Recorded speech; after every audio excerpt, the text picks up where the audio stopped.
ഭാരതീയ പാരമ്പര്യമനുസരിച്ച് മനുഷ്യജീവിതത്തിൻ്റെ ആത്യന്തികമായ ലക്ഷ്യം അവനവനെ അറിയുക എന്നതാണ്. അതിനുള്ള മാർഗങ്ങളാണ് കർമ്മയോഗവും സന്യാസവുമൊക്കെ. ആത്മവിചാരത്തിന് മനസ്സുകൊണ്ട് പാകം വന്നയാൾക്ക് അവനവൻ്റെ ഇഷ്ടത്തിനനുസരിച്ച് സന്യാസാശ്രമം സ്വീകരിക്കാം.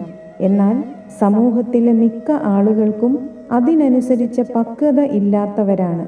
അങ്ങനെയുള്ളവർക്ക് വേണ്ടിയാണ് കർമ്മയോഗം. അവനവൻ്റെ പ്രവൃത്തി ഏത് കർമ്മമണ്ഡലത്തിലായാലും അത് കർമ്മയോഗമാക്കി ചെയ്യാൻ ശ്രമിക്കുക എന്നതാണ് ഈ മാർഗം.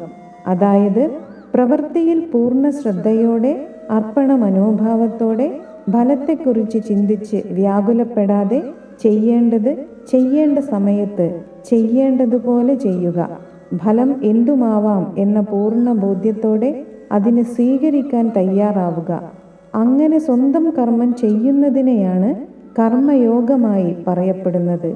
ഈ മാർഗം പുരാതനമായ ചിന്തയാണെന്ന് ആളുകൾ തെറ്റിദ്ധരിക്കുന്നുണ്ട്. എന്നാൽ ശരിക്കും ചിന്തിക്കുകയാണെങ്കിൽ ഈ രീതിയിൽ കർമ്മം ചെയ്യാത്തതുകൊണ്ടാണ് ഇന്നത്തെ ലോകത്ത് ആളുകൾ സ്വസ്ഥതയില്ലാതെ, മാനസികമായ പിരിമുറുക്കവും അത് താങ്ങാൻ കഴിവില്ലാതെ അശാന്തമായ മനസ്സുമായി ജീവിക്കുന്നത്.